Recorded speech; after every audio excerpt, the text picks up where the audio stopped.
E2, E1, and E1CB. The fourth type of elimination is the EI elimination. So called a pyrolytic elimination or thermal elimination.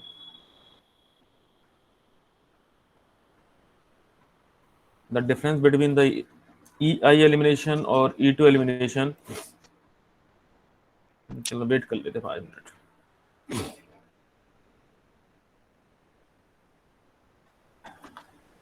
E2 elimination is the in EI elimination both the groups should be in cell elimination.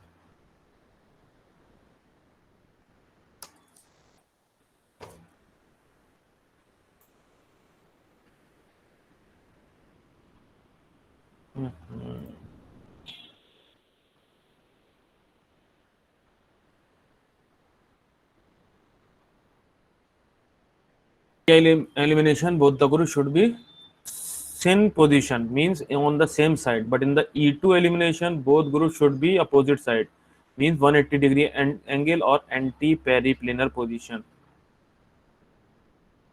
For example, this is X and this is H. In the presence of any base, this first of all this hydrogen abstract and then move here, and this X is leaving. Okay, then both the groups should be in the opposite plane or anti-periplanar position, but in the EI elimination both the groups should be in syn position, means cis condition. Okay, on the same side. Syn means on the same side. So due to this reason, the syn elimination in EI elimination, formation of the 4, 5 or 6 member transition state, then the form a alkene or maybe alkyne.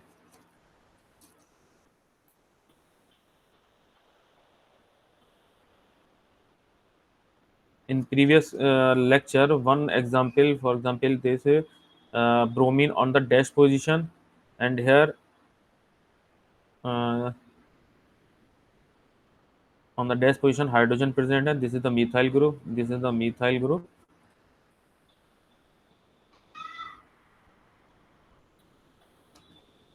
And here two hydrogen present, one on the dash and one on the solid position. So for the E2 elimination, this bromine and the hydrogen should be in the anti position, means if this bromine is on the dash position, then the hydrogen should be on solid position. So this is the anti. So here E2 elimination is possible, but in this case here, because this hydrogen on the dash and this bromine also in the present on a dash, so there are the two possibilities here, because this hydrogen removed from here, this is also the syn condition, and this hydrogen removed from here, also the condition for the syn. But if this hydrogen removed from here, तो then the more substituted alkene is formed. हमने आपको क्या बताया था, जो ज्यादा substituted alkene होता है वो मेजर बनता है, ठीक है. और अगर ये हाइड्रोजन यहाँ से निकालते हो डैश वाला, तो यहाँ से बनेगा आपका माइनर. दो प्रोडक्ट पॉसिबल हो सकते हैं, ठीक है, एक बनेगा माइनर एक मेजर.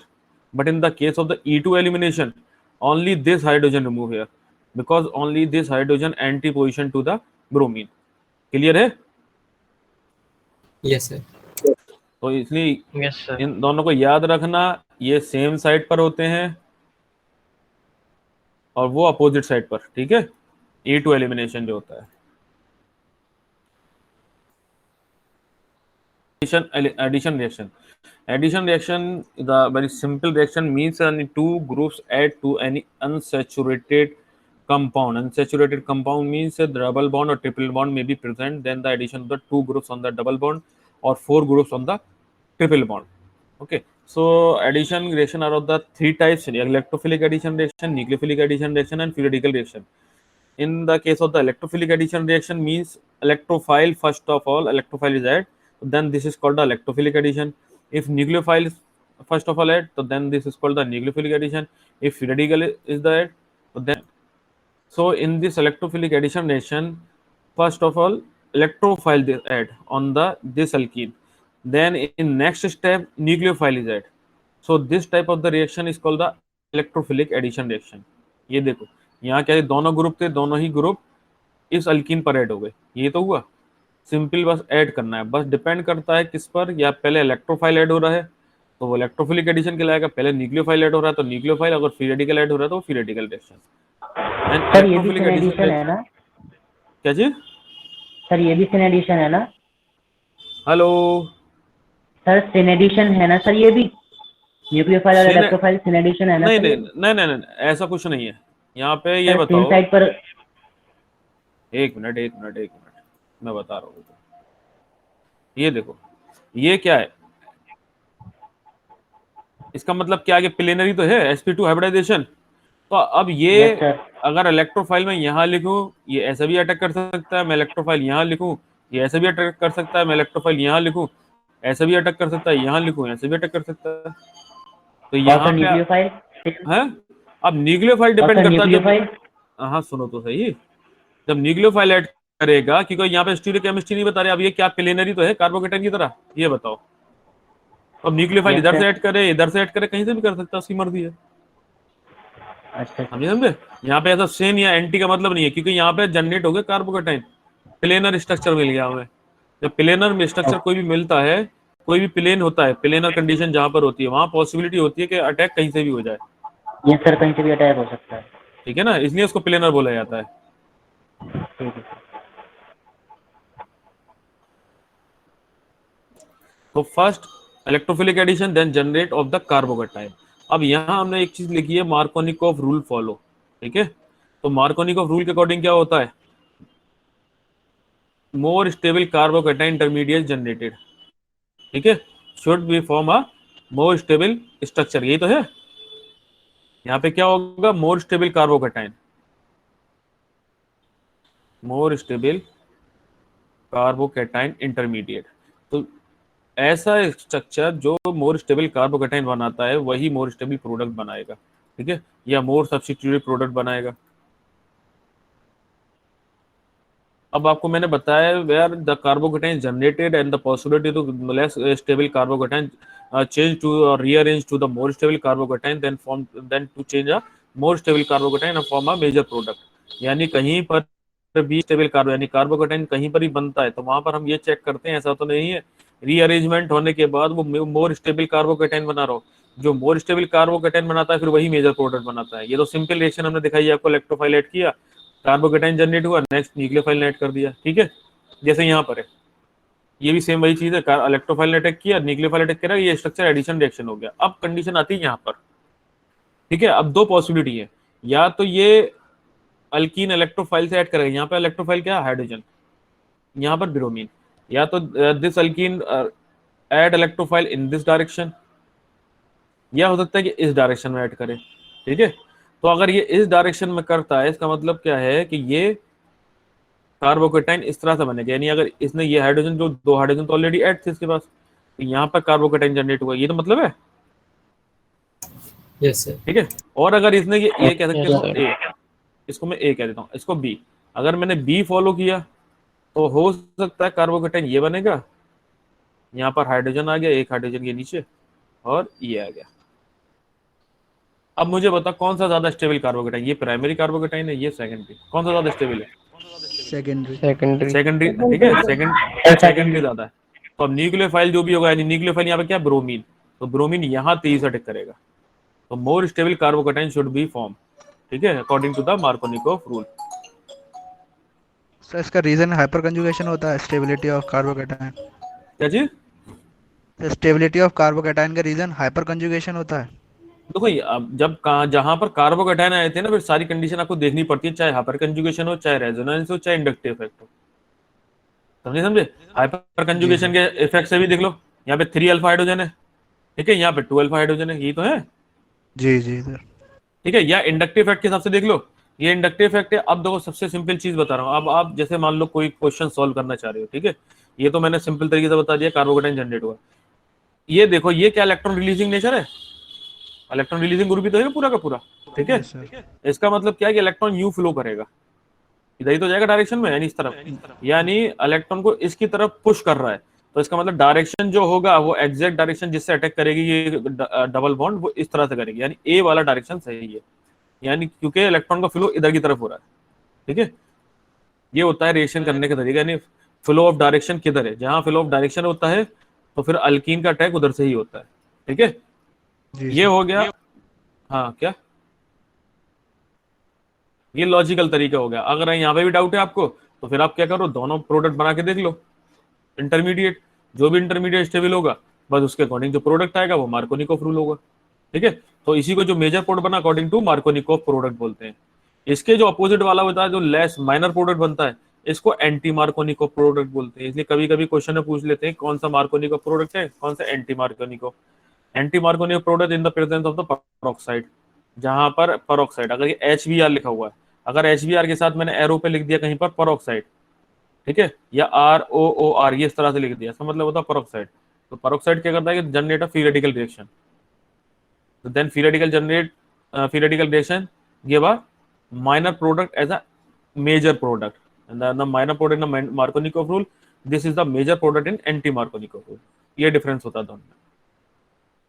क्लियर है? सर इसे खराश इफेक्ट भी बोलते हैं, पेरोक्साइड इफेक्ट जो। हाँ, खर्राश इफेक्ट भी बोल सकते हैं, ठीक है ना। जो पेरोक्साइड इफेक्ट है उसको खर्राश इफेक्ट भी बोलते हैं। Sir major product set product भी बोलते हैं सर, मेजर प्रोडक्ट को। सेटजेप प्रोडक्ट किसे बोलते हैं वो मैंने शायद तुम्हें पीछे बताया होगा। सेटजेप प्रोडक्ट का मतलब होता है मोर सब्स्टिट्यूटेड अल्कीन।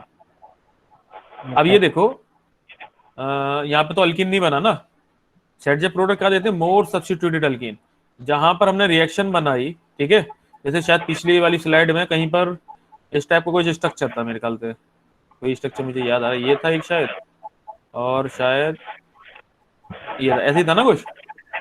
तो अकॉर्डिंग टू सेटजेप रूल ये, बेटा माइक बंद करो अपना। अकॉर्डिंग टू द सेटजेप रूल ये मोर सब्स्टिट्यूटेड अल्कीन है, तो मोर सब्स्टिट्यूटेड अल्कीन मोर स्टेबल, तो ये है सेटजेप प्रोडक्ट। ठीक है, मार्कोनिकोव प्रोडक्ट क्या है, जो मोर स्टेबल कार्बोकेटाइन इंटरमीडिएट जनरेट करता है, तो उसके बाद जो प्रोडक्ट बनता है उसको मार्कोनिकोव प्रोडक्ट कहते हैं।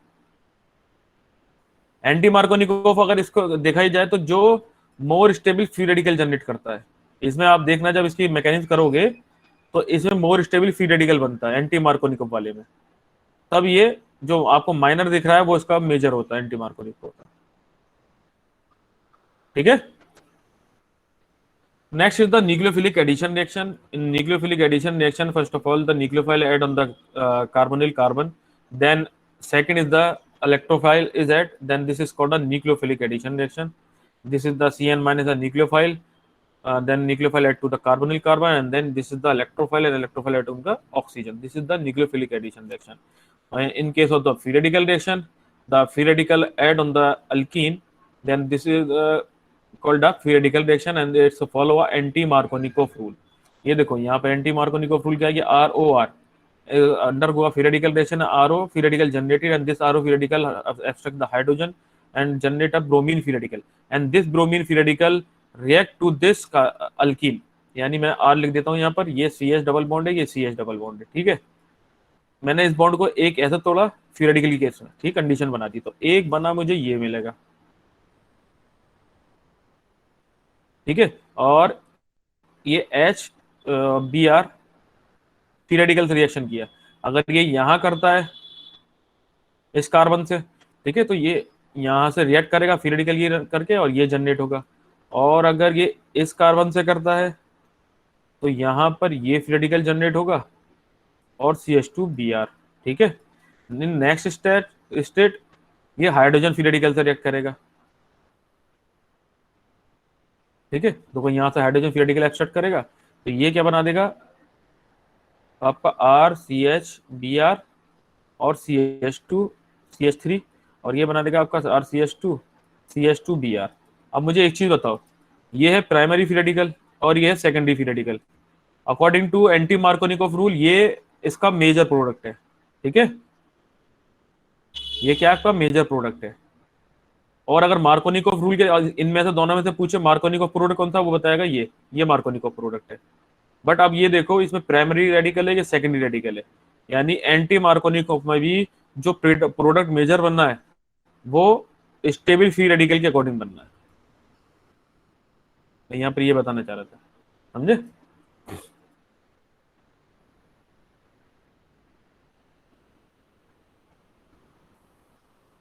बात समझ में आ रही है नहीं?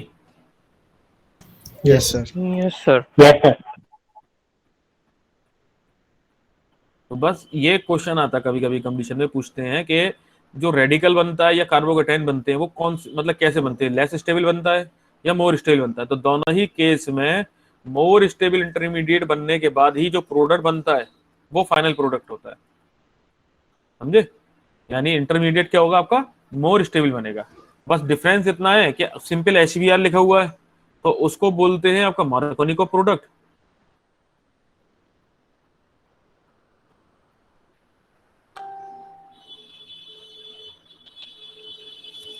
और अगर HV और ये पेरोक्साइड लिखा हुआ है, पेरोक्साइड लिखा हुआ है यहाँ पर, तो इसका मतलब क्या है कि एंटी मार्कोनिकोव रूल फॉलो कर रहा है, यानी कि फ्री रेडिकल रिएक्शन फॉलो कर रहा है, ठीक है, ये मतलब है। तो जैसे यहाँ पे देखो, यहाँ पे ये लिखा हुआ था ROR, तो उसका मतलब एंटी मार्कोनिकोव वाला प्रोडक्ट जो बनेगा वो मेजर बनेगा। और यहाँ पर अगर HBr लिखा है तो जो मार्कोनिकोव का प्रोडक्ट है यानी मोर स्टेबल कार्बोकेटाइन वाला प्रोडक्ट वो मेजर बनेगा, ठीक है। This is the rearrangement reaction. Rearrangement reaction वही है जो भी बताया मैंने आपको, कार्बोकेटाइन जनरेट अगर हुआ तो अगर पॉसिबिलिटी है कि less stable carbocation transfer to the more stable carbocation, तो then this rearrange to more stable carbocation. So this is the secondary carbocation and this is the tertiary carbocation because this CH3 group rearrange to tertiary carbocation. अब यहाँ पर जो nucleophile attack करेगा वो more stable product बनाएगा, यानी major product बनाएगा, ठीक है। तो इसलिए जहां पर भी कार्बोकेटाइन जनरेट होता है अगर वहां पॉसिबिलिटी है रीअरेंजमेंट की तो आप रीअरेंजमेंट प्रोडक्ट ही फाइनल प्रोडक्ट होगा, ठीक है। Next the reactive intermediate. Sir previous reaction जो था बैक करिए सर, तीनों ग्रुप CH3 अगर अलग अलग ग्रुप रहे तो कैसे पता चलेगा कौन सा शिफ्ट करेगा? क्या जी? वो सर तीनों मिथाइल ग्रुप लगा हुआ है ना, मिथाइल ग्रुप है ना, मिथाइल ग्रुप। माइक बंद करो, पहले माइक बंद करो। मिथाइल ग्रुप है, कोई सा भी मिथाइल कर लो, बात तो एक है। अलग इसको अलग करा रहेगा तो तो पता करेंगे सर, क्या, अलग अलग ग्रुप लगा रहे तो पता कैसे चलेगा कौन सा शिफ्ट करेगा? अरे भैया तीनों ही मिथाइल ग्रुप हैं, अगर अलग अलग ग्रुप होगा तो जो ग्रुप ज्यादा स्टेबलाइज करता है इस कार्बोकेटाइन को, मानना मैंने कह दिया C2H5 है तो ये ज्यादा स्टेबलाइज करेगा इस कार्बोकेटाइन को, तो ये चला जाएगा। या अगर यहाँ पे फिनाइल ग्रुप लगा होता तो फिर फिनाइल ग्रुप माइग्रेट करता है, क्यों, जो भी इस ग्रुप को स्टेबलाइज करता है। ये तो मैंने सिंपल रिएक्शन दिखाई है, रीअरेंजमेंट होता क्या है समझ जाओ। जब आप थर्ड सेमेस्टर में आओगे तो वहां पर हम पिनाकोल एक रिएक्शन पढ़ाते हैं, ठीक है, वहां पर भी रीअरेंजमेंट होता है, वहां पर इससे रिलेटेड सारी चीजें बताऊंगा। तो जो ग्रुप यहाँ से माइग्रेट करने के बाद यहाँ जो माइग्रेट करता है इस कार्बोकेटाइन, तो जो इस कार्बोकेटाइन को जितना ज्यादा स्टेबल करेगा वो ग्रुप माइग्रेट करता है, ठीक है, और जो स्टेबल नहीं करेगा वो माइग्रेट नहीं करेगा। लेकिन क्योंकि ये सिंपल रिएक्शन है तो या तो यहाँ पर देखो ये दो कंडीशन हो सकती है, या तो हाइड्रोजन शिफ्ट करेगा या फिर मिथाइल ग्रुप शिफ्ट करेगा। और यहाँ पर भी कंडीशन है, माना CH3 लगा हुआ है और ये CH3 है और ये हाइड्रोजन है, ठीक है, और आपका ये है, ये कार्बोकेटाइन आ गया, ये CH3 आ गया। अब मैं अगर यहाँ से मिथाइल ग्रुप शिफ्ट कर दूंगा, ठीक है, तो यहाँ पे सेकेंडरी कार्बोकेटाइन बनेगा। इसलिए मैं यहाँ क्या करूँगा, तो हाइड्रोजन शिफ्ट करूंगा, क्योंकि शिफ्ट करने के बाद भी ये भी स्टेबलाइज हो और जो कार्बोकेटाइन यहाँ जनरेट होगा बाद में वो भी स्टेबलाइज ही रहे, ठीक है, ऐसा ना हो लेस स्टेबलाइज कर दो। तो यहाँ से मैं मिथाइल ग्रुप शिफ्ट करूंगा, इसको बोलते हैं हाइड्रोजन 1 to हाइड्राइड शिफ्ट, और इसको बोलेंगे 1 to मिथाइल शिफ्ट, क्योंकि यहाँ पे कोई दूसरी कंडीशन है नहीं, तीनों ग्रुप मिथाइल ग्रुप है, इसलिए हमने इसको मिथाइल ग्रुप शिफ्ट कर दिया। बट अगर ऐसी कंडीशन है जहाँ हाइड्रोजन ही प्रेजेंट है, CH3 भी, तो फिर हम हाइड्रोजन वाला शिफ्ट करते हैं, क्योंकि यहाँ पे जब ये हाइड्रोजन यहाँ से निकलेगा तो यहाँ पे जो कार्बोकेटाइन बनेगा वो मोर स्टेबल बनेगा, टर्शियरी बनेगा ना यहाँ पे भी, और अगर मिथाइल शिफ्ट कर दूंगा तो सेकेंडरी बनेगा। यही तो है, ठीक है। हाँ, कुछ और पूछना है? सर एक बार एंटी मार्कोनिकोव रूल फिर से रिपीट कर दीजिए। मार्कोनिकोव रूल मैंने ये कहा, अब जैसे देखो ये एंटी एंटी मार्कोनिकोव में ये होता है कि फ्री रेडिकल रिएक्शन है, ठीक है।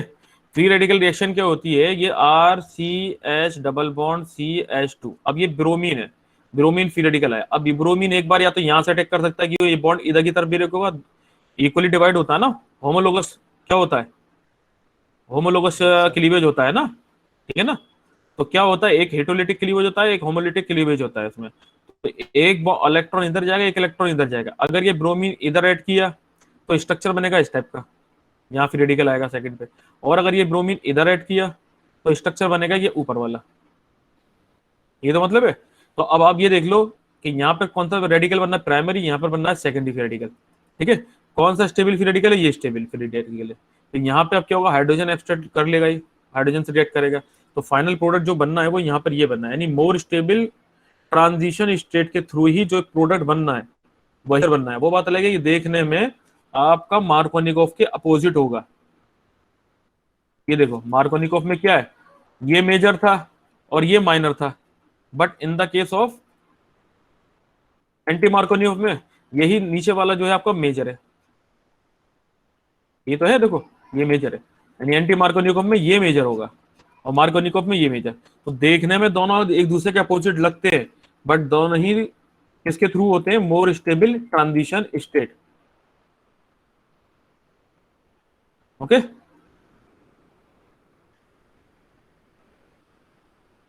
आगे बढ़े।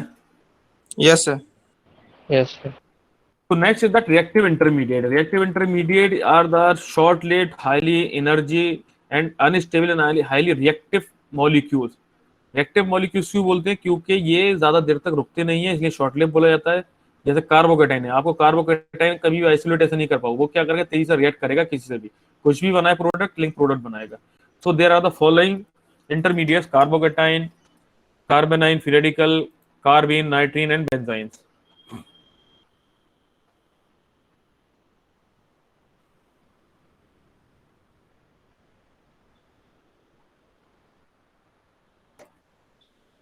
So the carbocation also generated by the hydrolytic cleavage, and the carbocation means have a positive charge or sextate of electron or deficient of electron. This is called a carbocation. And the carbocation also further divided into two types, carbeniamine and carboniamine. Carbeniamine means trivalent positive species, carboniamine pentavalent positive species. इस चीज को बोलते हैं आपका non classical carbocation.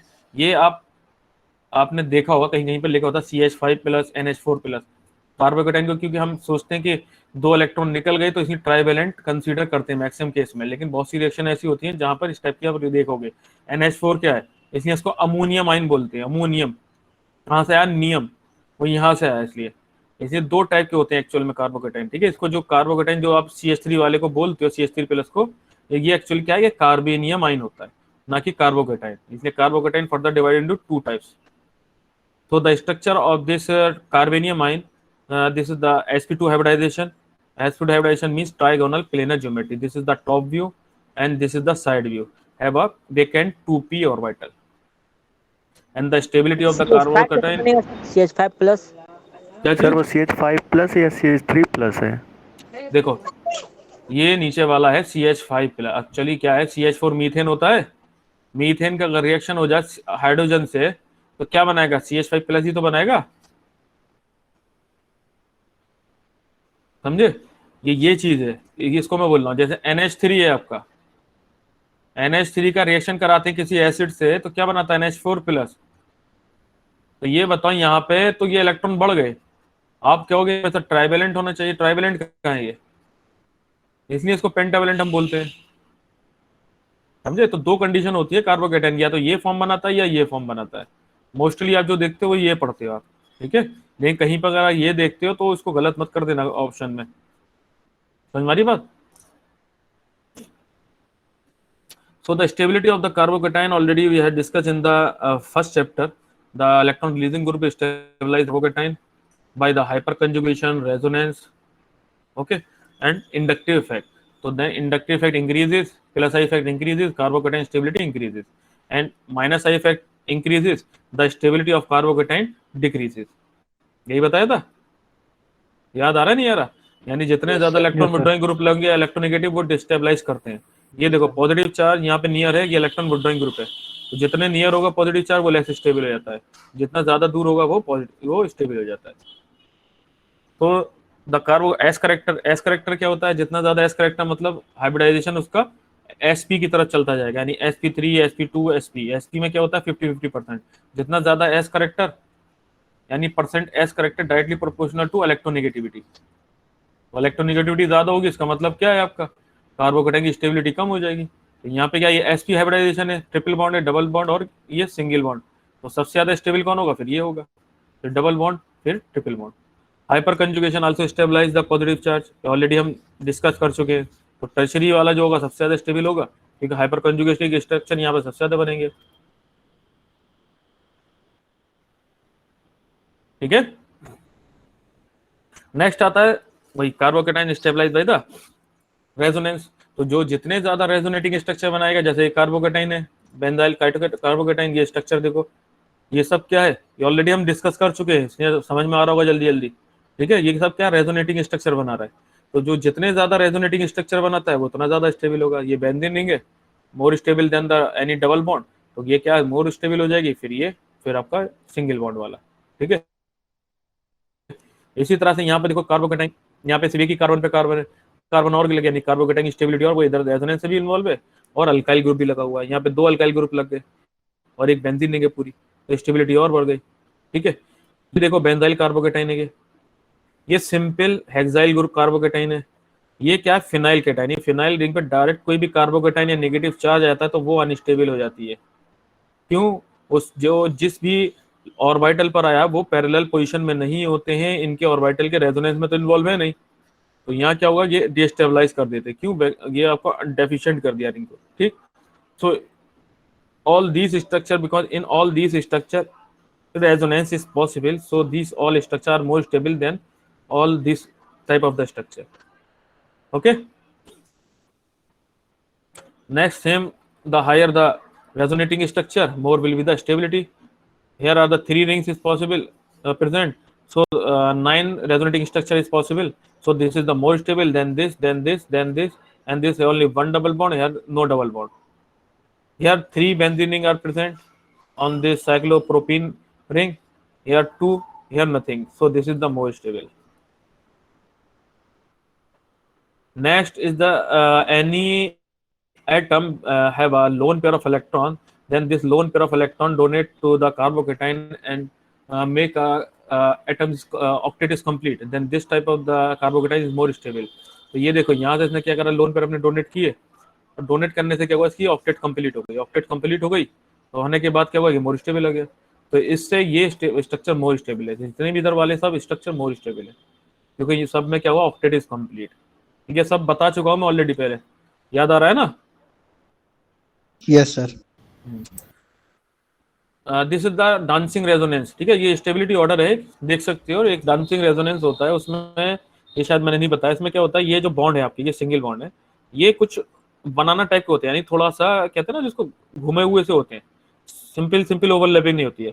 और ये orbital जो होते हैं डायरेक्ट जितने भी हाइड्रो जो कार्बन है कोई कार्बोकेटाइन, इससे ओवरलैपिंग करते हैं, जिसकी वजह से कि रेजोनेंस इफेक्ट शो करते हैं, क्योंकि ये तीनों के तीनों बॉन्ड एक एक करके रेजोनेंस में इन्वॉल्व होते हैं, इसकी स्टेबिलिटी जो है इसलिए बढ़ जाती है। इसलिए इस टाइप के जो स्ट्रक्चर होते हैं डांसिंग रेजोनेंस की वजह से इनकी स्टेबिलिटी बढ़ जाती है। ठीक है, तो इसलिए सबसे ज्यादा ये, फिर देखो फिनाइल रिंग लगू है सबके सब, लेकिन उनसे ज्यादा स्टेबल होते हैं। क्यों, क्योंकि डांसिंग रेजोनेंस की वजह से इस तरह से रोटेशन करते हैं कि सब के सब बॉन्ड एक साथ इन्वॉल्व होते हैं और रेजोनेटिंग स्ट्रक्चर बढ़ जाते हैं जब बना के देखोगे इनका। ठीक है, दूसरी कंडीशन होती है कि अगर ये स्ट्रक्चर दे रखे, रेजोनेंस कैसे होगा सर? रेजोनेंस बेटा एक एक करके होता है। ये बॉन्ड ब्रेक होगा, मान लो, तो पॉजिटिव चार्ज यहाँ पर आएगा। ठीक है, मैंने ये बॉन्ड ब्रेक कर दिया, ये डबल बॉन्ड बना लिया। अगर आप ब्रेक करके देखो, माना किसी ने ये बॉन्ड ब्रेक कर दिया, ठीक है, तो ये बॉन्ड ब्रेक करेगा, तो ये बॉन्ड ब्रेक करने के बाद ये बॉन्ड यहाँ से जुड़ जाएगा, तो ये बॉन्ड जुड़ा तो एक पॉजिटिव चार्ज यहाँ कहीं यहाँ पर आ गया। फिर माना सेकंड टाइम ये बॉन्ड ब्रेक हुआ, तो ऐसे ऐसे बॉन्ड ब्रेक होते हैं, वो रेजोनेंस शो करता जाता है। सर ये 3D प्लेन में है सर, कौन सा? जो सबसे लास्ट में जो सबसे ज्यादा स्टेबल है। ये यस सर। ये बेटा तीन रिंग लगी हुई है एक कार्बोकेटाइन पे। जितनी ज्यादा रिंग बढ़ती जाएंगी, डांसिंग रेजोनेंस बढ़ता जाएगा, उतनी ज्यादा स्टेबल होती जाएगी। ये स्ट्रक्चर इसी को दिखाया है। हाँ। क्या जी? हिंड्रेंस नहीं होगा? नहीं, हिंड्रेंस तो अब ऐसा तो हिंड्रेंस फिर यहाँ पे भी करोगे तो हमने क्या कहा, कार्बोकेटाइन की स्टेबिलिटी कौन बढ़ाता है? हम यहाँ पे किसी का अटैक थोड़ी करा रहे हैं, ये तो रेजोनेंस शो कर रहा है ना यहाँ पर। ये तो ऑलरेडी जो कार्बोकेटाइन के साथ ग्रुप प्रेजेंट है वो तो रेजोनेंस शो कर रहे हैं, हिंड्रेंस थोड़ी, हम किसी तरह कोई रिएक्शन थोड़ी कर रहे हैं कि मैं कह दूं कि यहाँ पे कोई न्यूक्लियोफाइल अटैक करा। हिंड्रेंस तो तब देखोगे ना किसी न्यूक्लियोफाइल का अटैक होगा। और दूसरी बात की प्लेनर स्ट्रक्चर है कार्बोकेटाइन है, यानी प्लेनर का मतलब तीनों ग्रुप अलग अलग है, इस तरह से ये अच्छा खासा स्पेस है कार्बोकेटाइन के पास, तो कहीं से भी आ सकता है, यहाँ से भी, यहाँ से भी। भूल गए इवन एलिमिनेशन, SN1 एलिमिनेशन। किसमें? रेजोनेंस के डबल बॉन्ड क्राइटेरिया है ना सर? रेजोनेंस में डबल बॉन्ड रहता है ना सर? बेटा मैंने बताया तो डबल बॉन्ड कैसे आएगा, ये डबल बॉन्ड ये ब्रेक करेगा इस तरह से रेजोनेंस, ये हम इसके रेजोनेटिंग स्ट्रक्चर बना के देखते हैं। तो जब ये डबल बॉन्ड बनाएगा तो इस तरह से समझ लो, ये एक स्ट्रक्चर इस तरह से बना, ठीक है, एक बन गया। इसी तरह से एक बॉन्ड यहाँ से ब्रेक करोगे तो वो रिंग बनाता है, एक बार इसके साथ रिंग बनाएगा, एक बार इस कार्बन के साथ रिंग बनाएगा। अगर इस बॉन्ड को ब्रेक करोगे तो एक स्टेप का स्ट्रक्चर बनेगा, वो अपोजिट बन जाएगा इस तरह से कुछ, ठीक है। तो इस तरह से कि रेजोनेटिंग स्ट्रक्चर बनाता है। रेजोनेटिंग स्ट्रक्चर के लिए ये जरूरी नहीं है कि आपके पास रिंग हो या डबल बॉन्ड हो तभी वो रेजोनेंस शो करता है, ऐसा नहीं है, समझे। वो तो एक ही होता है, कंजुगेशन हम अंडरस्टैंड कर लेते हैं वहां से कि हाँ ये रेजोनेंस शो करेगा, डबल बॉन्ड है, क्योंकि को मूवमेंट का स्पेस मिल जाता है, पैरेलल पोजीशन पे होते हैं। लेकिन कुछ स्ट्रक्चर ऐसे होते हैं जैसे ये है साइक्लोप्रोपाइल का, तभी तो यहाँ पे स्पेशल केस बोला जाता है इसको।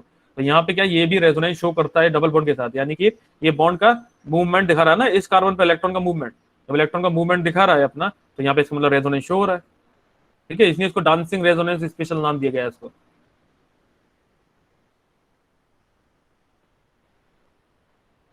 ठीक है। Okay sir. नेक्स्ट आता है एरोमेटिक करेक्टर। एरोमेटिक करेक्टर क्या है कि अगर कोई किसी रिंग पे कार्बोकेटाइन लगा हुआ है और उसके बाद वो एरोमेटिक करेक्टर शो करता है तो वो ज्यादा स्टेबल होता है, और जो जितना ज्यादा एरोमेटिक करेगा उतना ज्यादा स्टेबल होगा। एरोमेटिक करेक्टर कौन शो करता है? जो प्लेनर होता है, ठीक है, डीलोकलाइजेशन पॉसिबल होता है, और जहां पर हकील्स रूल फॉलो करता है। हकील रूल फॉलो 4n+2 पाई रूल, ये तो होता है। तो यहाँ पे देखो 2 4 6 ये हकील रूल फॉलो कर रहा है, 2 इलेक्ट्रॉन यहाँ ये फॉलो कर रहा है, यहाँ पे 4 पाई इलेक्ट्रॉन ये फॉलो नहीं कर रहा। तो क्योंकि यहाँ पे 6 इलेक्ट्रॉन है, यहाँ 2 इलेक्ट्रॉन है, तो मोर एरोमेटिक देन दिस रिंग, तो इसलिए ऑर्डर क्या होगा इसका स्टेबिलिटी का, ये हो जाएगा। ओके, ये क्या एंटी एरोमेटिक हो जाएगा, क्यों? ये हकील रूल फॉलो नहीं कर रहा आपका, ठीक है। नेक्स्ट आता है कार्बेनाइन। कार्बेनाइन means the carbon have a sp3 hybridization and the 3 bond pair and 1 non-bond pair. Okay, the geometry is a trigonal pyramidal and have a octet is complete and 8 electron on the in the shell and act as a nucleophile diamagnetic character because no any deficiency of electron. So this is also react with the any electrophile and generated by the heterolytic cleavage. और heterolytic cleavage जब होगा, ये देखो यहाँ पे भी sp3 hybridisation रहता है, आफ्टर ब्रेकिंग के बाद भी क्या करता है, ये sp3 हाइब्रिडाइजेशन ही रहता है।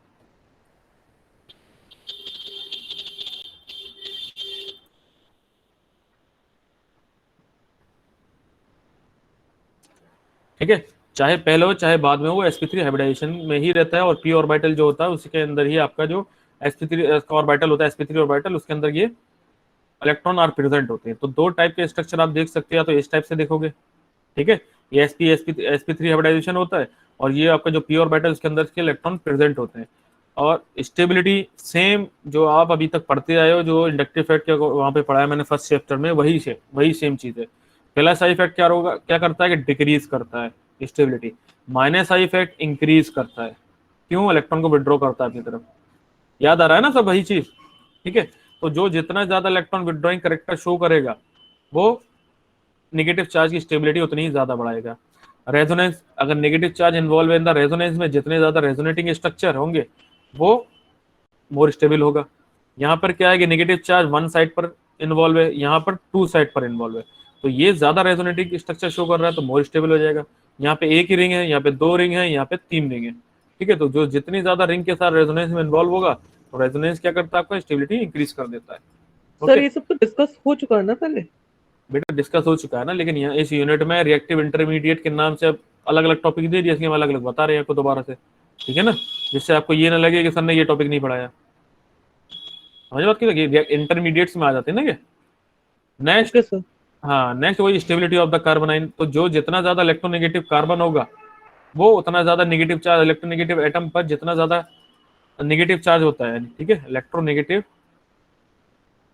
Atom directly proportional to percentage of s character. S character का मतलब जो वो उतना ज्यादा इलेक्ट्रोनेगेटिव, उस पर जितना नेगेटिव चार्ज उतना स्टेबल। तो ये ट्रिपल बॉन्ड है, ज्यादा stable, then second double bond, then single bond. Okay, वही सेम चीज यहाँ पर है।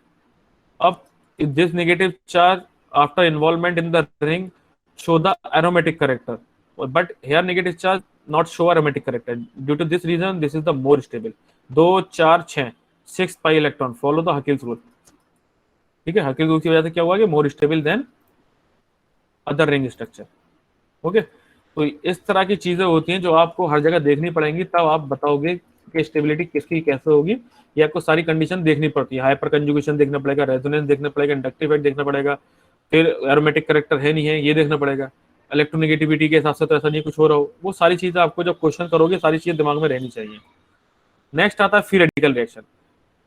फ्री रेडिकल रिएक्शन ऑलरेडी आप पढ़ चुके क्लासेस में, होमोलिटिक क्लीवेज जहां होता है वहां पे फ्री रेडिकल जनरेट होते हैं। ठीक है, और फ्री रेडिकल क्या होता है आपका, ये भी पी ऑर्बिटल में प्रेजेंट होता है। दो टाइप के स्ट्रक्चर होते हैं इसमें, या तो ये प्लेनर स्ट्रक्चर होगा, ठीक है, ये जो पी ऑर्बिटल होता है परपेंडिकुलर होगा इन तीनों प्लेन के, या पिरामिडल टाइप का स्ट्रक्चर होता है। जो मोस्टली आप देखते हैं वो ये स्ट्रक्चर देते हैं जहां पर आपका पी ऑर्बिटल प्रेजेंट होता है, यानी ऑड इलेक्ट्रॉन जो प्रेजेंट होता है वो रहता है हमेशा पी ऑर्बिटल में, जो परपेंडिकुलर होता है किसके, प्लेन ऑफ द sp2। ये सब sp2 है ना, हाइब्रिडाइजेशन उनके sp2 के प्लेन में होता है। अगर आपको ये स्ट्रक्चर लोगे तो ये सेम स्ट्रक्चर बना देता है कार्बोनाइल का, कार्बोनाइल वो होता है पिरामिडल शेप, तो वो अनस्टेबल हो जाता है क्योंकि इसके अंदर रैपिड इन्वर्जन होता है। देखो लिखा है ना रैपिड इन्वर्जन। रैपिड इन्वर्जन की वजह से ये क्या होता है, ये चेंज होता है इसमें तेजी से, तो जिसकी वजह से अनस्टेबल हो जाते हैं थोड़ा सा। इसलिए जो मोस्ट पॉपुलर स्ट्रक्चर आपने देखा हो प्लेनर ही देखा होगा फ्री रेडिकल में। Okay, sir same rapid condition inversion like है, रैपिड इन्वर्जन का मतलब ये देखो, ये ऊपर की तरफ था पहले मुंह इसका, अब नीचे की तरफ हो गया, यानी तेजी से अपने आप को रोटेट करता है। ठीक है, सर और क्यों ये ऐसा चलता करता रहता है। क्यों ऐसा करता है ये तो बेटा एक्सपेरिमेंटल देखा गया है, ठीक है, ये तो कोई नहीं बता सकता क्यों करता है। इसमें ये है कि बस सर इस, दो इलेक्ट्रॉन रहते तो नहीं करते, बस सिंगल इलेक्ट्रॉन रहते तभी होता है सर। नहीं एक कार्बन इसमें ये देखा गया है कि एक कार्बोनाइन के साथ देखा गया है, जो अभी कार्बोनाइन पढ़ाया मैंने आपको, एक कार्बोनाइन के साथ और एक अमीन के साथ, ठीक है, जहां लोन पेयर होते, इन तीन केस के साथ देखा गया है।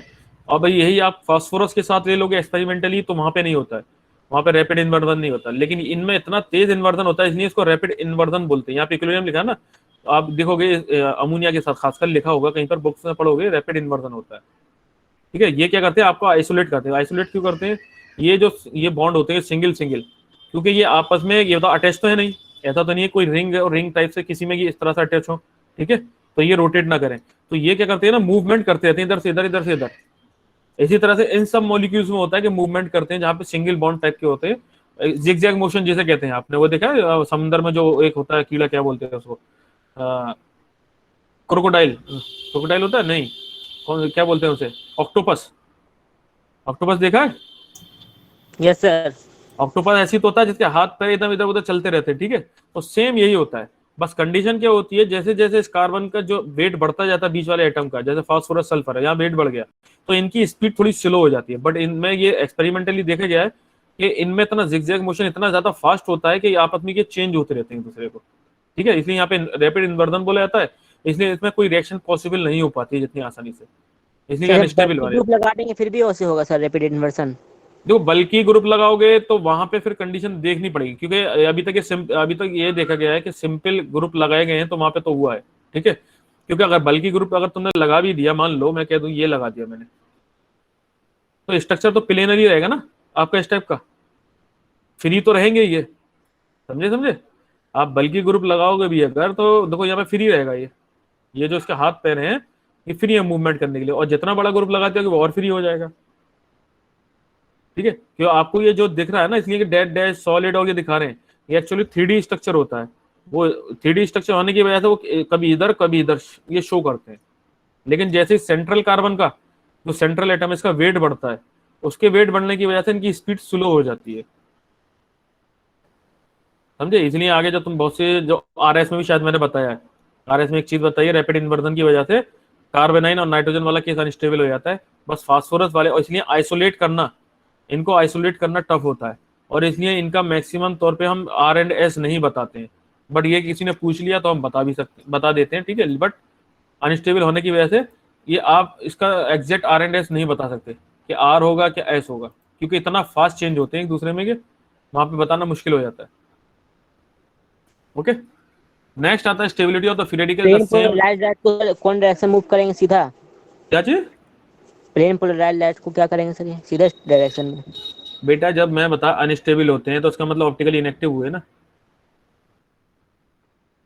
समझे, ये क्या हुए आपके ऑप्टिकली इनएक्टिव हुए जब मैं इसको अनस्टेबल बोल रहा हूँ तो, जब आर एंड एस शो नहीं कर रहे हैं वहां पर रैपिड इन्वर्जन हो रहा है तो आप आइसोलेट नहीं कर सकते, ऑप्टिकली इनएक्टिव हो गए।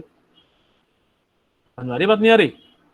मैंने यस आप आर एंड एस पढ़ा, आपने नहीं पढ़ा? मैंने पढ़ाया है आपको। कौन से बैच किया तो फिजिक्स या केमिस्ट्री मेन? Physics sir. हाँ तो बेटा तो फिर तो तुम्हारे टीचर ने पढ़ाया होगा, मुझे नहीं पता, क्योंकि हमने वो शायद यूनिट आपको नहीं पढ़ाया, ठीक है। हाँ तो हमने वहां पर बताया था कि रैपिड इन्वर्जन जहाँ होने की वजह से ये अनस्टेबल हो जाते हैं, ऑप्टिकली इनएक्टिव होते हैं। तो इसलिए जितने भी ये होते हैं ऑप्टिकली इनएक्टिव होते हैं, लेकिन जो फास्फोरस और जो सल्फर वाला केस है ये ऑप्टिकली एक्टिव होते हैं, जबकि ये इनएक्टिव होते हैं ऑप्टिकली। कार्बन का भी, नाइट्रोजन का भी, थियोरेटिकल, ये सब ऑप्टिकली इनएक्टिव होते हैं। Okay,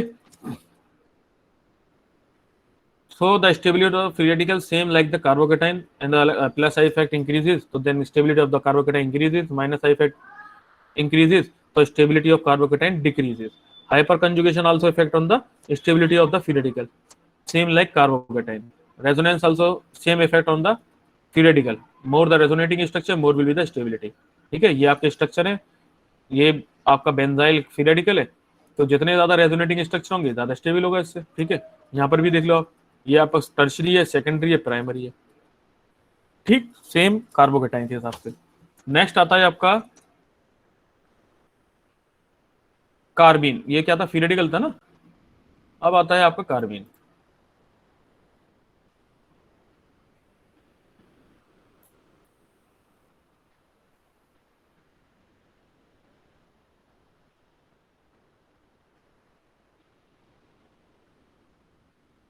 okay, carbene also the neutral and bivalent species.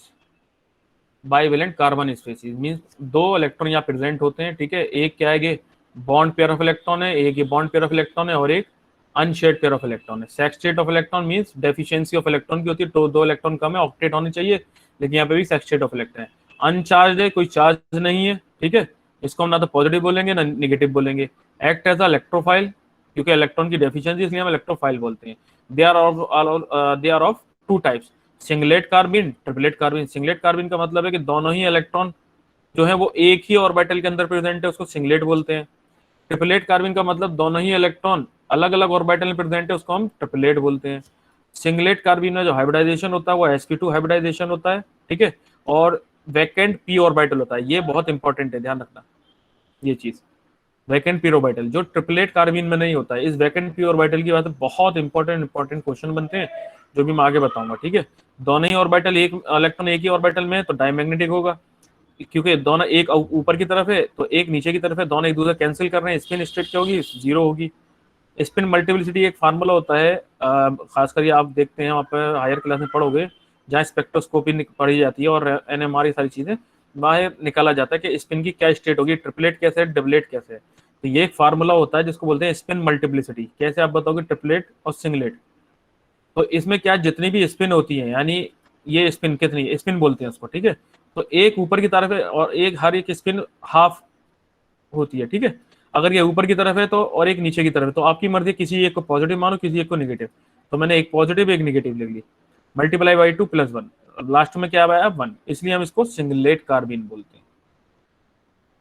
ठीक है, नेक्स्ट आता है ट्रिपलेट कार्बिन। दो टाइप के स्ट्रक्चर होते हैं, आइदर sp और आइदर sp2, या तो इस टाइप से हो सकता है या इस टाइप से हो सकता है। ठीक है, ये क्या है आपका?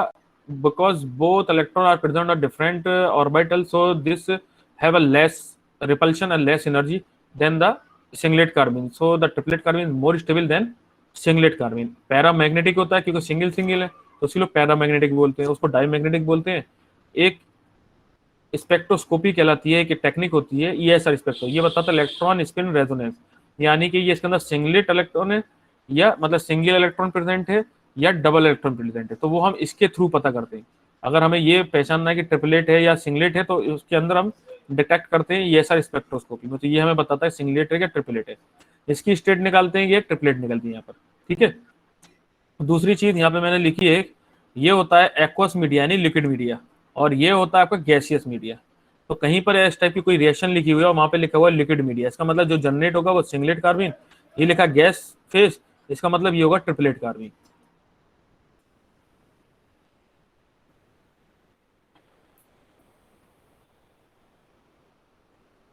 ओके, टोटल स्पिन कैसे फाइंड कर रहे हैं सर? क्या चीज? टोटल स्पिन कैसे फाइंड हो रहा है? बेटा बताया था ना, ये फार्मूला है स्पिन मल्टीप्लिसिटी, ये इसका ये फार्मूला है। ये देखो, क्योंकि ये दोनों एक ही डायरेक्शन में है ना, दोनों एक ही डायरेक्शन में है, तो एक ही डायरेक्शन में हम कह सकते हैं कि दोनों प्लस प्लस है, प्लस प्लस हाफ। तो हमने एक ही डायरेक्शन में तो हमने ऐड कर दिया दोनों को। अगर ये अपोजिट डायरेक्शन में होते तो हम क्या करते, माइनस कर देते एक दूसरे को, जीरो हो जाता। सर ऊपर वाला टोटल स्पिन ट्रिपल कार्बन जो ऊपर लिखे 1, कहाँ टोटल स्पिन 1 इसलिए लिखी है ना, ट्रिपलेट अरे कार्बन टोटल 1, हाफ हाफ कितने हुए, 1 सर। 1 हुआ। यहाँ पे क्या है, हाफ हाफ, एक ऊपर एक नीचे, हाफ हाफ कितने हुए, हाफ माइनस हाफ 0। इसी चीज को दिखाया ये नीचे लिखा हुआ है ये 0 यहाँ पर, ठीक है। तो यहाँ पर 1 आता निकल के, वो यही चीज है। ये तो स्पिन मल्टीप्लिसिटी है जो हम इसको नाम दे रहे हैं किस टाइप का कार्बिन है, ठीक है। नेक्स्ट आता है सर ये स्टेबिलिटी। स्पिन हाँ सर स्पिन हाँ। मल्टीप्लिसिटी है क्या सर, हम इसे निकाल दें क्यों? बेटा एक्चुअली ये होता है, मैं इसलिए असल में ये तुम हायर क्लास में, तो इसकी नहीं पूरी एक स्पेक्ट्रोस्कोपी तुम्हें पढ़ानी पड़ेगी, तब तुम्हारे समझ में आएगा, ठीक है। इसलिए मैं इसको बता नहीं रहा वहाँ पे, इसलिए मैंने सिर्फ आपको इसलिए लिख दिया था, मतलब कहीं पे कोई क्वेश्चन आ जाता है तो आप निकाल के, या मतलब 3 लिख दो यहाँ पे, ठीक है। नहीं तो आप एग्जाम बस इतना समझ लो, ट्रिपलेट का मतलब 3, सिंगलेट का मतलब 1। स्पिन मल्टीप्लिसिटी इसलिए निकालते हैं कि बहुत सी रिएक्शंस होती हैं जहाँ पे जो इलेक्ट्रॉन प्रेजेंट होते हैं तो स्टेट पूछी जाती है, ठीक है। ये तो आपको टोटल स्पिन, ये तो बता दिया स्पिन कि स्पिन तो ये है इसकी, क्योंकि लेकिन अब पूछा जाता है किस स्टेट में है।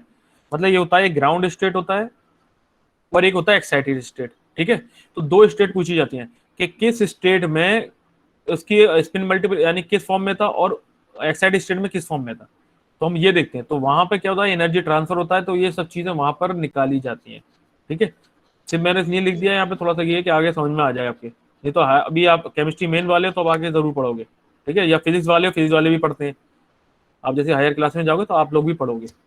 हाँ मैथ वाले नहीं पढ़ेंगे, जूलॉजी वाले नहीं पढ़ेंगे, लेकिन फिजिक्स केमिस्ट्री वाले पढ़ते हैं इसको, ठीक है। तो अभी इतना ही समझ लो, जो आपकी स्टेट चेंज होती है, यानी यहाँ से कौन सी स्टेट है, बहुत सी होती है सिंगलेट से ट्रिपलेट में जाता है, ठीक है।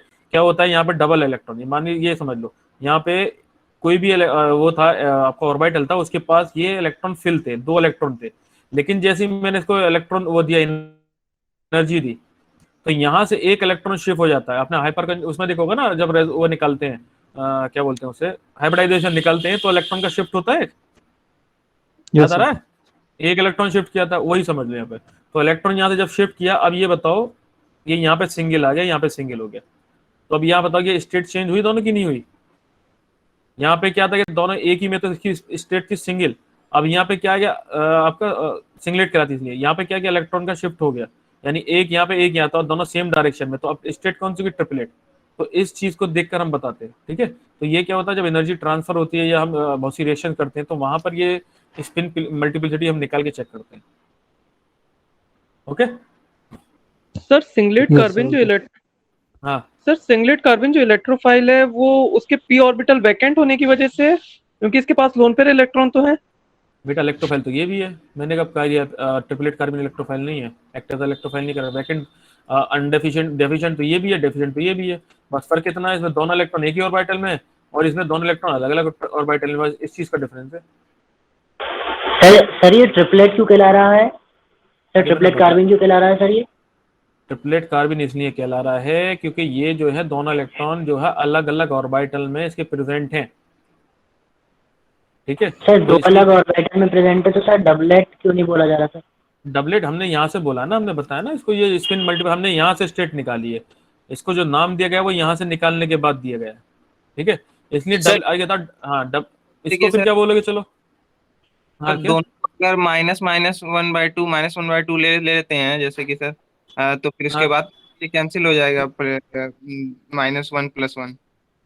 नहीं नहीं, ये मैंने कहा, ये बताओ कोई भी एक दूसरे की चीज अपोजिट डायरेक्शन में वो कैंसिल करती है या ऐड करती है? सर ट्रिपलेट कार्बन में जैसे कि एक ही साइड है, जैसे आप बता रहे हैं कि साइड है, तो हाँ आप हाँ 1/2 + 1/2 ले लिए, तो सर हाँ। मेरा मन है कि मैं -1/2 -1/2 लूं। तो तुम्हारी तुम्हारी तुम्हारी मर्जी है, वो -1 करो, तुम दोनों नीचे मान के करो, है तो दोनों सेम डायरेक्शन में ना। अगर सर तो तुम ये चाह रहे हो, +1 तो कैंसिल हो जाएगा वो ना सर? वो अब यहाँ +1 और -1 वो चीज नहीं दिखाई, यहाँ पर दिखाया हमने दोनों ही जो, और वो है आपके स्पिन को ऐड किया है मैंने, चाहे वो प्लस में हो चाहे वो ऊपर माइनस की फॉर्म में लो, ठीक है। बट यहाँ पे क्या है, क्योंकि दोनों अपोजिट डायरेक्शन में है, जब दोनों अपोजिट डायरेक्शन में, तो ये बताओ अपोजिट डायरेक्शन में दोनों प्लस होंगी माइनस होंगी? बस मुझे ये बताओ। मैंने सर दोनों की स्पिन ले ली, ठीक है, वो तो हम कंसीडर कर लेते हैं कि एक प्लस में है एक माइनस में है। जैसे हमने कहा ऊपर वाले को हमने माइनस मान लिया, नीचे वाले को हमने, ऊपर वाले को प्लस, नीचे वाले को हमने माइनस, ये कह देते हैं अब, ठीक है, ये जिससे कि आसानी हो जाए। लेकिन यहाँ पर अगर ये है तो यहाँ पर अगर मैं कह दूं कि प्लस प्लस है, प्लस प्लस, ठीक है, और अगर 2 इंटू, तो ये जो बताएगा ना, अब मैंने कह दूं माइनस माइनस, ठीक है, आप ये तो कहना चाह रहे हो, ये कहना चाह रहे हो ना, यस सर, यस सर। ठीक है, तो ये क्या होगा, ये होगा माइनस माइनस कितना, क्या होगा ये बताओ मुझे, क्या होगा, माइनस आ जाएगा, ठीक है, -2। -2। तो ये जो बता रहा है ना कि जो माइनस है, ये वो माइनस नहीं है जो तुम प्लस और माइनस समझो, ये इसकी स्टेट बता रहा है, स्पिन की स्टेट है ये, ठीक है, ये आपका वो न्यूमेरिकल वाला प्लस और माइनस नहीं है, ये स्पिन की स्टेट है, +1। तो 2 इंटू 1, तो 2 इंटू +1, ये अब ये +1 ऐड किया 3, तो यहाँ पर आपको -3 दिखा रहे हैं ना, तो उसका कोई मतलब है नहीं, क्योंकि ये स्पिन की स्टेट है। ओके,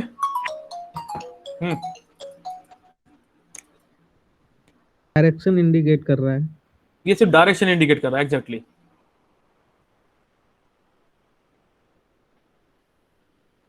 आगे बढ़े, यस सर। चलो।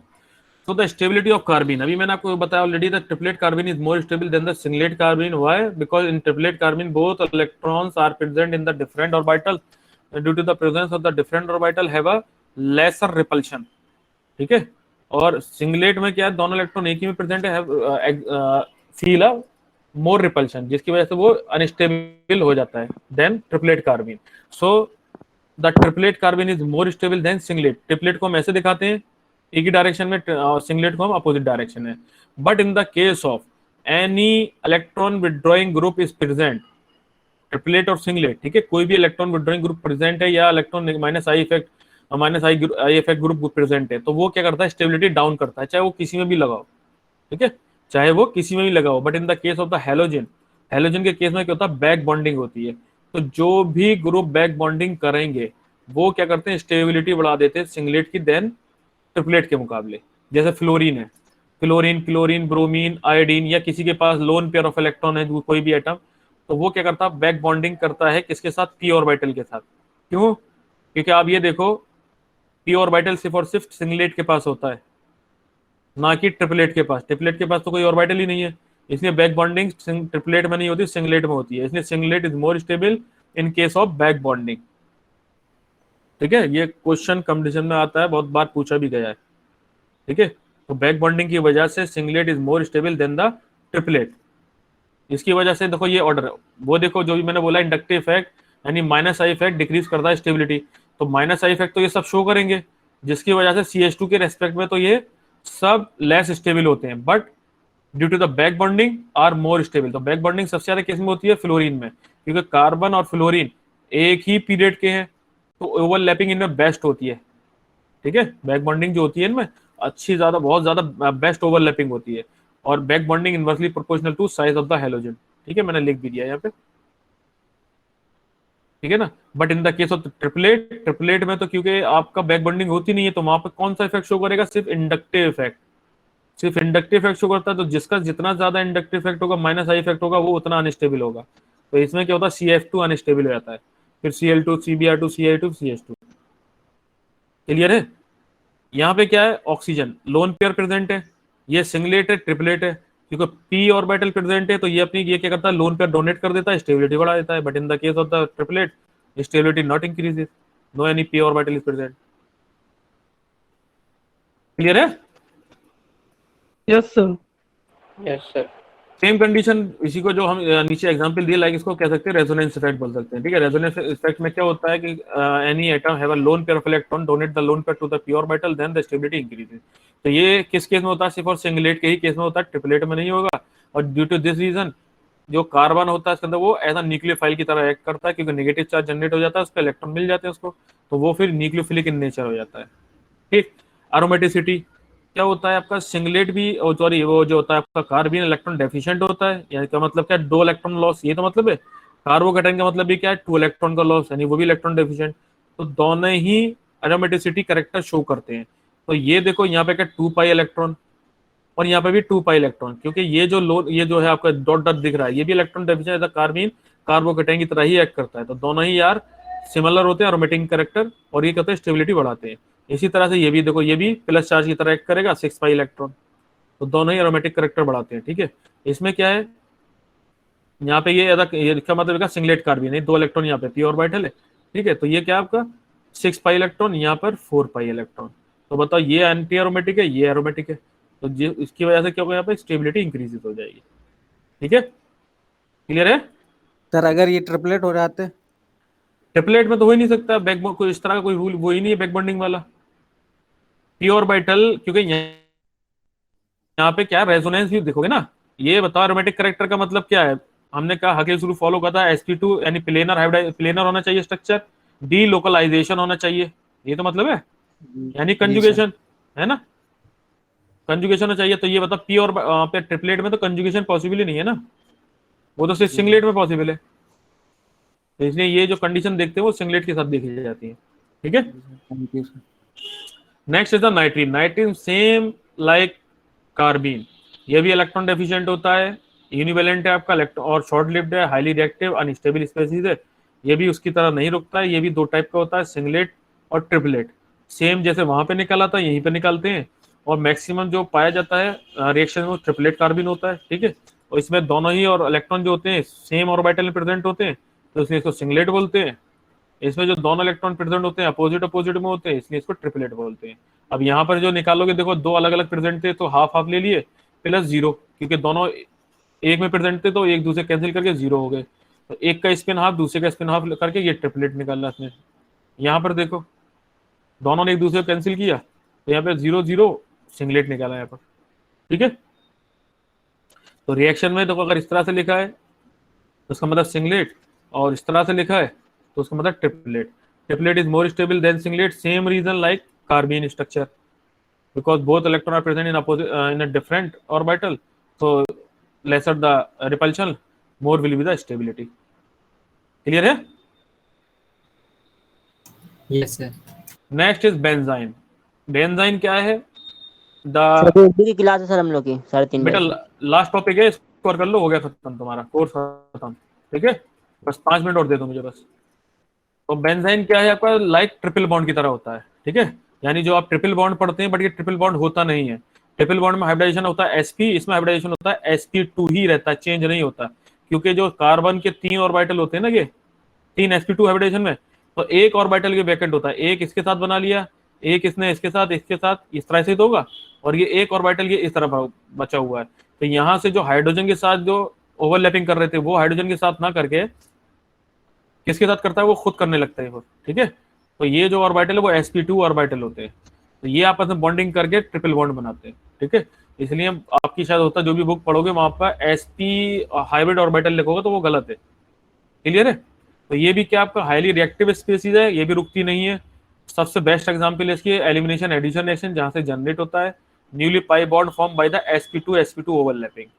मास स्पेक्ट्रोस्कोपी अगर आपको डिटेक्ट करना है, कैसे डिटेक्ट करोगे, मास स्पेक्ट्रोस्कोपी लेते हैं, उसमें क्या होता है इसके अंदर ये undergo dimerisation reaction. Dimerisation reaction इसका मास ये मिलता है, मास का मतलब एटॉमिक जो मॉलिक्यूलर मास जो होता है, तो अगर वो मास ये ना मिल के हमें ये मिलता है तो हमें पता चल जाता है कि अंदर क्या बेंजाइन प्रेजेंट था, उसकी रिएक्शन हुई है।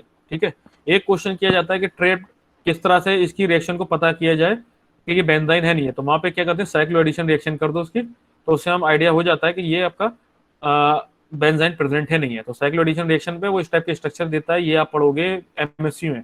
ठीक है, सारी चीजें एमएससी में पढ़ोगे, यहाँ पे सिर्फ इंट्रोडक्शन दिया गया है।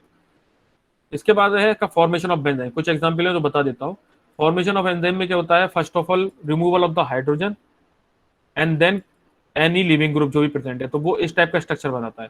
अब सेकंड केस में ये लिखा elimination, due to the elimination formation of the benzyne, after the addition formation of different types of the molecule. अगर वाटर का एडिशन करोगे तो बनेगा फिनॉल, NH2 का रिएक्शन करोगे NH3 का तो बनेगा अमीन, अनिलीन। ठीक है, अब ये पॉसिबिलिटी होती है कि यहाँ पर अटैक करेगा या यहाँ पर अटैक करेगा, तो सिंपल रिंग दी हुई है तो कहीं पर भी अटैक करे तो कोई फर्क नहीं पड़ा, लेकिन अगर कोई ग्रुप लगा हुआ है इस टाइप का तो वो फिर हमें देखना पड़ता है ग्रुप कहाँ से अटैक करेगा। अगर आपने अटैक किया और हिंड्रेंस हो रही है तो वो क्या करे, कोशिश करेगा नेक्स्ट इस पोजीशन से अटैक करे। दूसरा NH2 ग्रुप है, तो यहाँ पर जब ये बॉन्ड ब्रेक होगा ऊपर की तरफ अगर, तो नेगेटिव चार्ज जनरेट होता है, ये देखो। तो ये नेगेटिव चार्ज जितना करीब होगा इलेक्ट्रोनेगेटिव एटम के, यानी इलेक्ट्रॉन विड्रॉइंग ग्रुप एटम के, तो वो क्या होगा, उतना ज्यादा स्टेबलाइज हो जाता है, अकॉर्डिंग टू इंडक्टिव इफेक्ट पढ़ा है ना। तो नेगेटिव चार्ज के जितना नियर होगा उतना स्टेबल होगा, इसलिए ये मेजर प्रोडक्ट बनता है मेटा, और ये जो बनता है आपका ये माइनर प्रोडक्ट बनता है, ठीक है। अल्फा यहाँ पर इस पोजीशन पे तो किसी पोजीशन में कोई हाइड्रोजन नहीं है, तो यहाँ पे एलिमिनेट, ये आपका बेंजाइन फॉर्मेशन नॉट नहीं होगा यहाँ पर, ठीक है, नो बेंजाइन फॉर्मेशन। नेक्स्ट, यहाँ से हाइड्रोजन आसानी से निकलेगा तो आपका ट्रिपल बॉन्ड बनेगा। जब ट्रिपल बॉन्ड बन जाएगा ये स्ट्रक्चर बनेगा आपका, सॉरी इस टाइप का, तो चाहे अटैक यहाँ कराओ चाहे अटैक कराओ प्रोडक्ट बन जाएगा। ये सेम कंडीशन जो मैंने भी इलेक्ट्रॉन विड्रॉइंग वाली कंडीशन बताई है, ठीक है। अगर अटैक यहाँ करते हो तो नेगेटिव चार्ज नियर पहुंचेगा इस इलेक्ट्रॉन विड्रॉइंग ग्रुप के, तो ज्यादा स्टेबल है। ऐसे अगर अटैक यहाँ करते हो तो ये नेगेटिव चार्ज नियर होगा इलेक्ट्रॉन विड्रॉइंग और स्टेबल कंडीशन हो जाएगी, ठीक है। सेकंड है, इसको गिरना रिएजन के जरिए भी फॉर्मेशन किया जा सकता है।